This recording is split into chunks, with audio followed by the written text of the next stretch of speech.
Saudi আরবে এখন রাত 3টা 7 মিনিট, আর 1 ঘন্টা পরেই ফজরের ওয়াক্ত শুরু হয়ে যাবে। তো যদিও কাজে থেকে আসছি 11টা 11:30টার দিকে রাত্রি, তো খাওয়া দাওয়ার পরে ঘুমাইতে গেছি, ঘুম আসতেছিল না, এই জন্যই জেগে থাকা। এত রাত্রি হয়ে গেছে, ঘুম আসতেছে না। যদিও গত রাত্রে আবার কাজে থেকে আসছি প্রায় 2টা 2:30 বাজে। তো যেহেতু নাইটেই কাজ করতে হয়, তো রাত্রে খুব তাড়াতাড়ি ঘুমানোটা একটু কঠিন হয়ে পড়ে। যাই হোক, যে জিনিসটা উপলব্ধি করলাম যে ঘুমাইতে গেছিলাম, ঘুম আসতেছিল না, কথা বাড়ায় লাভ নাই। যে জিনিসটা উপলব্ধি করতেছিলাম সেটাই বলতেছি। তো এই রাত্রিবেলা আমার মতো কত মানুষ বেহুদা হয়তো বা সময় পার করতেছে।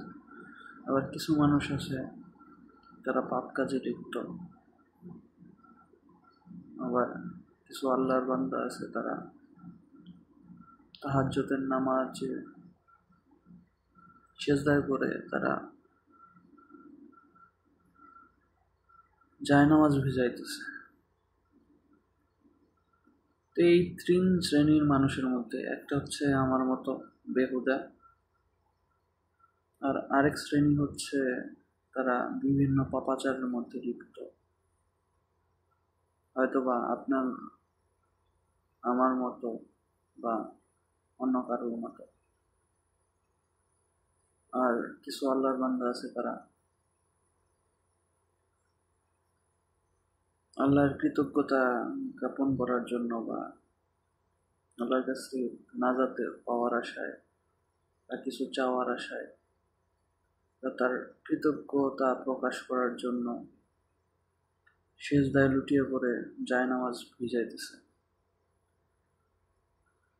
তো এই 3 শ্রেণীর মানুষের মধ্যে আপনার কি মনে হয় যে কোন শ্রেণীর মানুষ উত্তম? তো আমার যেটা মনে হয়, আমিও তো আল্লাহর পাপিষ্ঠ বান্দাদের মধ্যে একজন, নিজের মনে করি এরকমটা।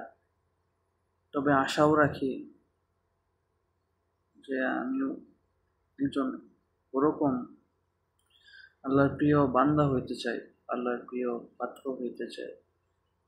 আল্লাহ তাআলা যাদেরকে এরকম ভাবে কবুল করছে, যারা তাহাজ্জুদের নামাজ পড়ে, 5 ওয়াক্ত নামাজ পড়ে, আল্লাহর দেয়া সিরাতুল মুস্তাকিমের উপর চলে, হক কথা বলে, ইনসাফ করার চেষ্টা করে, মানুষকে ভালোর দিকে ডাকে এবং খারাপ কাজে বাধা দেয়। যদি তা না পারে, অন্তত পক্ষে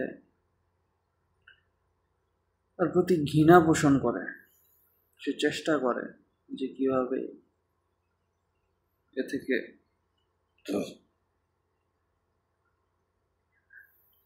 নিস্তার পাওয়া যায় বা তাকে বিরত রাখা যায়। তো সৌভাগ্যবান তো তারাই যারা আল্লাহর কৃতজ্ঞ এবং শুকরগুজারি বান্দা হতে পারছে।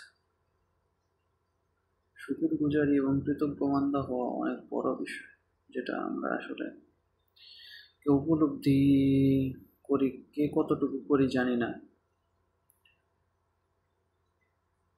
কথাগুলো এলোমেলো হয়ে যাচ্ছে, গুছায় বলতে পারতেছি না, কেননা সারাদিন পরিশ্রম করে আসার পর রাত্রে ঘুম আসতেছিল না, তার ফাঁকে একটা ভিডিও বানায় দাম, কথাগুলো এলোমেলো হয়ে গেছে। তার কথা না বাড়ায় চেষ্টা করা যে আল্লাহর, কেননা দিন শেষে আল্লাহর দিকে ফিরে যেতে হবে। যেমনটা আমরা মানুষ মারা গেলে বলি ইন্না লিল্লাহি ওয়া ইন্না ইলাইহি রাজিউন, আমরা আল্লাহ থেকে আসছি, আবার আল্লাহর দিকে ফিরে যেতে হবে। অতএব আল্লাহর প্রিয় পাত্র হয় আমাদের জন্য কল্যাণকর। অতএব আল্লাহর দিকে ফিরে আসতে হবে, যত যাই হয়ে যায়। আসসালামু আলাইকুম ওয়া রাহমাতুল্লাহ।